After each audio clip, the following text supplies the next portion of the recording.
Halo Bapak dan teman-teman, izinkan kelompok kami untuk mempresentasikan hasil diskusi kami. Adapun materi yang akan kami bawakan adalah mengenai AMS Korporat atau aplikasi manajemen surat korporat dan Dipak Mobile. Sebelum kami memulai presentasi, izinkan kami untuk memperkenalkan diri terlebih dahulu. Saya Igustia Yumadi Srihandayani, absen 3. Baik, saya Ikita Sudira, absen 5. Saya Nikoma Juliani, absen 15. Saya Niputu Sinta Dewi, absen 24.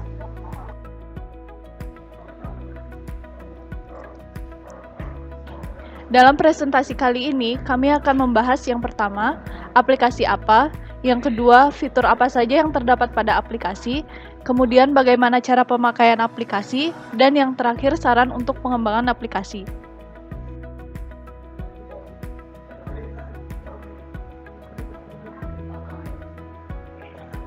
Aplikasi yang pertama yang akan kami bahas yaitu aplikasi AMS Korporat.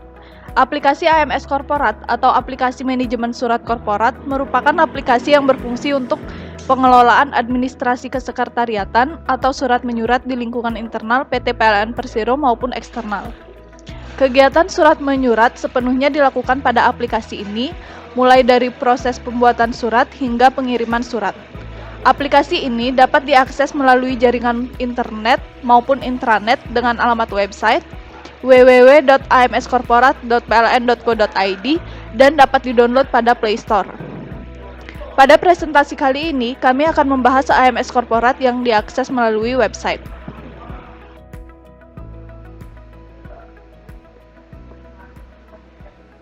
Untuk mengakses aplikasi ini, pertama kita harus login dulu dengan menggunakan user korporat. Berikut merupakan tampilan awal AMS Korporat dapat dilihat pada slide. Pada nomor 3, dapat dilihat menu yang terdapat pada aplikasi ini yaitu surat masuk, surat keluar, nota dinas, surat bentuk khusus, produk hukum, PLH, dan sekretaris.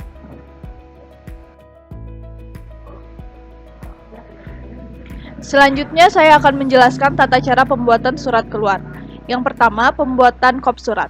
Pertama-tama, kita harus mengisi perihal surat yang akan kita buat. Kemudian mengisi jumlah lampiran surat kalau ada. Kemudian mengisi pokok kegiatan surat.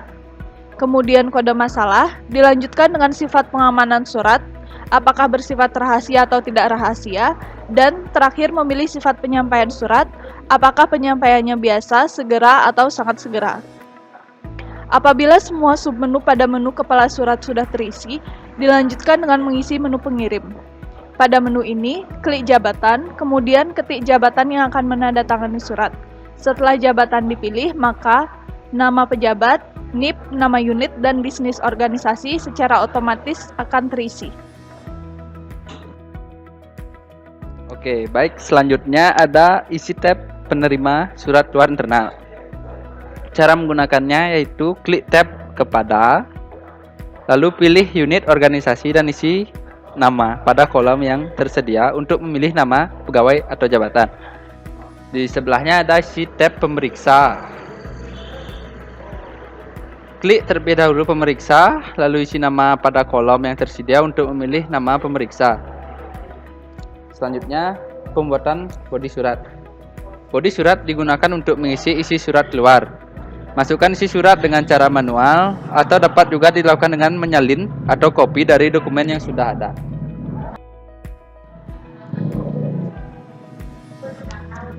Baik, ada input attachment.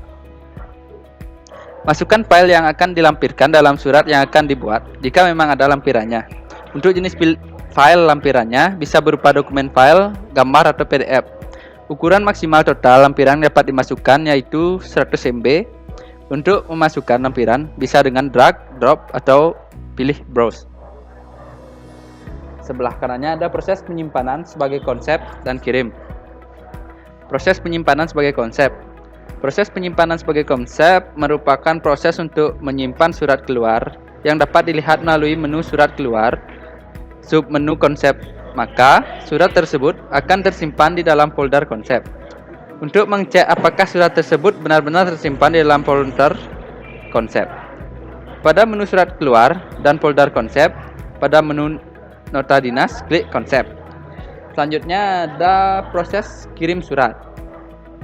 Proses berikutnya adalah proses pengiriman surat, sehingga surat yang sudah dikonsep akan dikirim ke pemeriksa berikutnya. Caranya, klik kirim untuk mengirim surat keluar. Proses approval. Proses approval dilakukan oleh pejabat-pejabat yang ditunjuk sebagai pemeriksa, baik pemeriksa yang ditunjuk dari konseptor maupun ditunjuk oleh pejabat sebagai sisipan. Pada surat keluar, klik persetujuan untuk membuka daftar surat yang perlu diproses pemeriksa. Oke, selanjutnya menu nota dinas. Menu nota dinas digunakan untuk memproses nota dinas internal dari mulai membuat hingga mengirim pada pejabat pengirim surat. Proses pembuatan nota dinas hampir sama dengan proses pembuatan surat keluar. Di sebelah kanannya ada bentuk khusus dan produk hukum. Menu ini hanya menampilkan dokumen bentuk khusus dan produk hukum. Pembuatan dokumen masih dilakukan secara manual.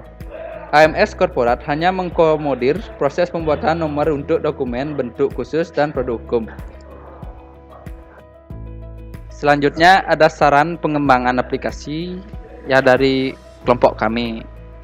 Yang pertama itu menu surat bentuk khusus diharapkan tersedia pada seluruh akun pegawai, karena saat ini hanya tersedia pada akun sekretariat.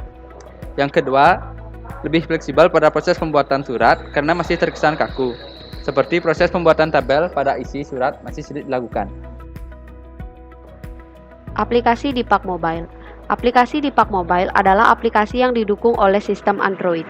Aplikasi ini merujuk pada sales atau penjualan, karena aplikasi ini digunakan untuk menginput data konsumen yang valid, baik konsumen yang belum melakukan transaksi maupun konsumen yang sudah melakukan transaksi sepeda motor. Data yang diinput ini juga akan ditarik nantinya untuk proses faktur kendaraan sepeda motor. Fitur dan cara penggunaan. Adapun fitur dan cara penggunaan dari aplikasi di Pak Mobile adalah yang pertama login aplikasi, yaitu dengan memasukkan kode dealer, username, dan password, yang mana aplikasi ini diregistrasi oleh tim IT dealer. Aplikasi ini juga didapat melalui file yang dikirim oleh tim IT dealer.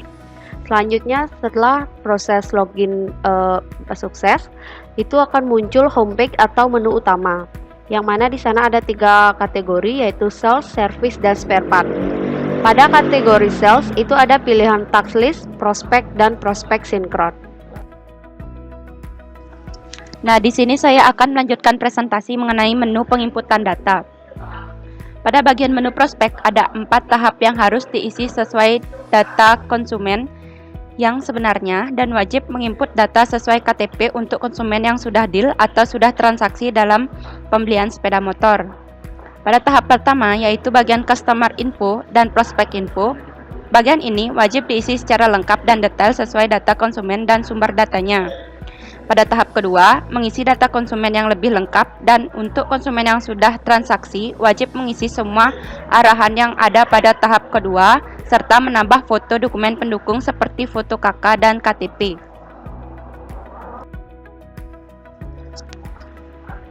Selanjutnya pada tahap ketiga, khusus untuk konsumen yang sudah transaksi, wajib dijelaskan mengenai cara transaksi pembelian sepeda motor baik secara cash maupun kredit. Yang terakhir, pada tahap keempat, harus mencentang agree pada agreement, dan apabila konsumen belum transaksi maka memilih pending. Sedangkan apabila konsumen sudah transaksi, maka harus membubuhi tanda tangan pada kolom ESIG dan memilih deal lalu disinkronisasi. Pada bagian task list akan muncul daftar prospekan yang sudah diinput dan disinkron sebelumnya. Pada bagian ini akan muncul kembali data yang sudah diinput sebelumnya yang belum transaksi sebagai pengingat untuk men-follow up kembali.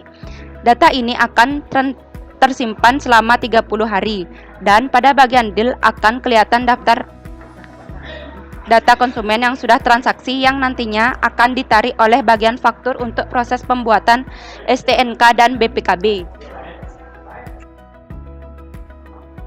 Selanjutnya, saran pengembangan aplikasi. Yang pertama, aplikasi agar bisa diakses melalui sistem iOS atau komputer. Yang kedua, masing-masing pengguna agar bisa menarik dan menyimpan data yang sudah diinput sebelumnya secara mandiri sebagai soft copy berupa Excel dan sebagainya. Karena untuk saat ini data yang tersimpan di aplikasi hanya 30 hari. Dan apabila pengguna bisa menarik dan menyimpan data-data yang sudah diinput secara mandiri, maka pengguna dapat menyimpannya di folder atau aplikasi lain sehingga tidak perlu membuka aplikasi Depak dahulu sebelum memfollow up konsumen dan tidak membuat aplikasi berat yang akan menimbulkan aplikasi error atau kegagalan dalam sinkronisasi. Sekian presentasi dari kelompok kami. Kami tutup dengan terima kasih.